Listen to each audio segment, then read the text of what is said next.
پاکستان میں ہر سال 6 ستمبر، 23 مارچ یا 28 مئی وغیرہ کو بہت جوش و خروش کے ساتھ منایا جاتا ہے، جو کہ بہت اچھی بات ہے۔ ہماری نئی نسل کو ہمارے ماضی سے آگاہ رہنا چاہیے، لیکن ہم اکثر آرمی کو بہت زیادہ گلوریفائی کرتے ہیں، جبکہ ایئر فورس اور نیوی کو اکثر نظر انداز کر دیتے ہیں، خاص طور پر پاکستان نیوی کو۔ آج میں آپ کو پاکستان نیوی کے ایک ایسے کارنامے کے بارے میں بتاؤں گا جسے آپریشن دوارکا کہتے ہیں۔ میں ہوں ڈاکٹر تنویر اقبال اور آپ دیکھ رہے ہیں سوشل ڈائگنوسس۔ 1965 میں آپریشن جبرالٹر کے جواب میں بھارت نے پاکستان کے خلاف ایک بڑے پیمانے پر حملے کا منصوبہ بنایا۔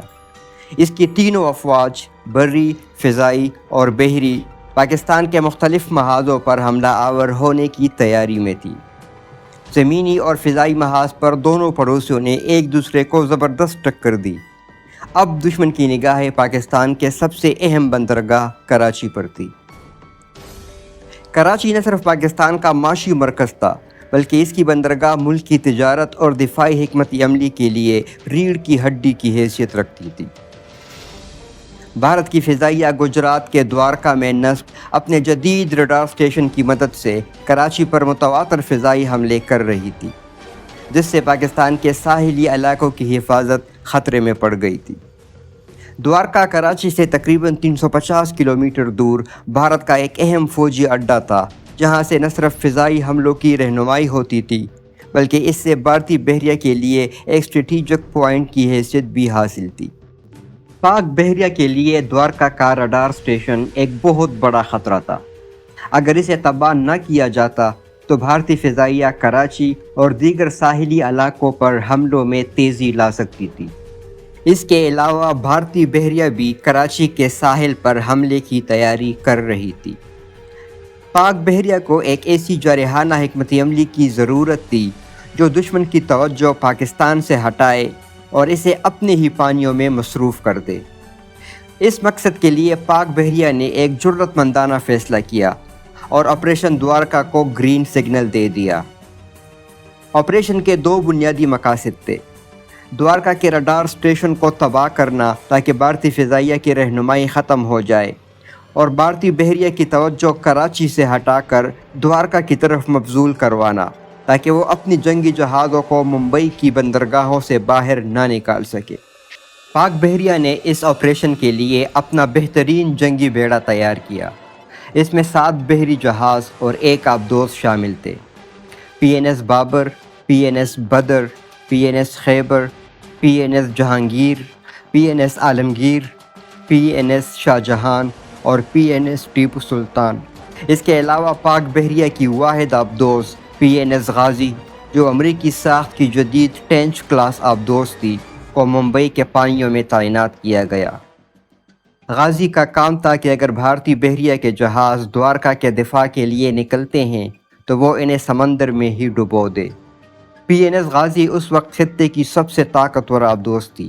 اس کی موجودگی نے بھارتی بحریہ کے لیے ایک نفسیاتی دباؤ پیدا کیا، کیونکہ بھارت کے پاس ایسی کوئی آبدوز نہیں تھی جو غازی کا مقابلہ کر سکتی۔ 7 ستمبر 1965 کی رات پاک بحریہ کا بیڑا کراچی سے دوارکا کے لیے روانہ ہوا۔ آپریشن کی کامیابی کے لیے رازداری سب سے اہم تھی، اس لیے تمام جہازوں کے مواصلاتی رابطے مکمل طور پر منقطع کر دیے۔ نیویگیشن صرف نقشوں اور ستاروں کی مدد سے کی جا رہی تھی۔ بحیرہ عرب کی موجیں، جو عام طور پر طوفانی ہوتی ہے، اس رات بالکل خاموش تھی۔ سب کچھ پاکستان کی فیور میں جا رہا تھا، کیونکہ قسمت ہمیشہ بہادروں کا ساتھ دیتی ہے۔ رات 11 بجے کے قریب پاک بحریہ کے جہاز دوارکا کے ساحل سے کچھ فاصلے پر پہنچے۔ اس دوران بھارتی بحریہ کا ایک جنگی جہاز INS تلوار سمندر میں نظر آیا، لیکن پاک بحریہ کے جہازوں کی فلیٹ نے اسے بھاگنے پر مجبور کر دیا۔ آدھی رات کے قریب بھارتی بحریہ کا بیڑا دوارکا کے اتنے قریب پہنچ گیا کہ پورا شہر ان کی توپوں کی رینج میں تھا۔ آپریشن کو صرف 30 منٹ میں مکمل کرنا تھا، کیونکہ لمبے وقت تک دشمن کے علاقے میں رہنا خطرناک ہو سکتا تھا۔ 12:26 کے قریب پاک بحریہ کے بیڑے نے اپنی پوزیشن سنبھال لی۔ سب نے اپنے توپوں کے اینگلز کو ڈبل چیک کیا اور کمانڈر SM انور کے حکم کا انتظار کرنے لگے۔